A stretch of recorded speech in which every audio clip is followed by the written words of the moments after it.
මම මෙහෙම අහන්නම්. ඔයා කාටවත්ම කියාගන්න බැරි දුකක් හිතේ ඇතුලේ හිර කෙරගෙනද ඉන්නේ. hina වෙන්න උත්සාහ කරත් හදවත ඇතුලේ තාම අඬන කොටසක් තියෙනවාද? එහෙනම් මේ වචන ඔයාටයි.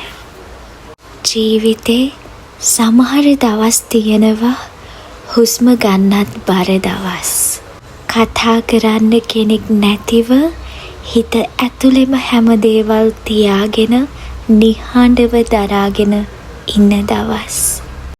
ඒ දවස්වලට ඔයා දුර්වල කෙනෙක් නෙමෙයි. ඔයාව අතහැරපු කෙනෙක් නෙවෙයි. ඔයා ජීවත් වෙන්න උත්සාහ කරන ශක්තිමත් අයෙක්.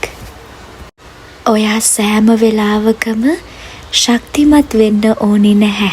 සමහර වෙලාවට හඬන්නත් ඔය ඇස් හුරු කරගන්න.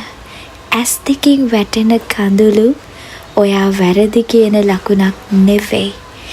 එයින් කියවෙන්නේ ඔයා තාම ලස්සන හදවතක් තියෙන කෙනෙක් කියලා.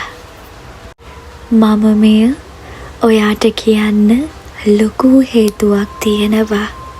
ඔබ දන්නවාද ඔබ කොච්චර වටිනා අයෙක්ද කියලා? ඔයාගේ ජීවිතේ වටිනාකම කියා ගන්න බෑ. ඔයා නැතුව මේ ලෝකේ අඩුව පුරවන්න බෑ. ඔයා අද වෙනතුරුම කියා ගන්න බැරි දුකක් ඇති වුණත් හිතේ තියාගෙන හිටියත් මේක මතක තියාගන්න. ඒ දුක ඔයාගේ අවසානය නෙවෙයි. ඒක ඔයාගේ පරිණත වීමේ ආරම්භයයි. හෙමින් හුස්මක් ගන්න.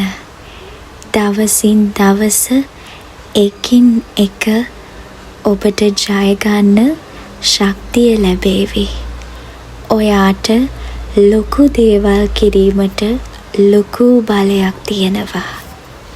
ඔයාට අද මේ වචන ඇසුනේ හේතුවක් නැති නිසා නෙවෙයි. ඔබ තනි වෙලා නැහැ.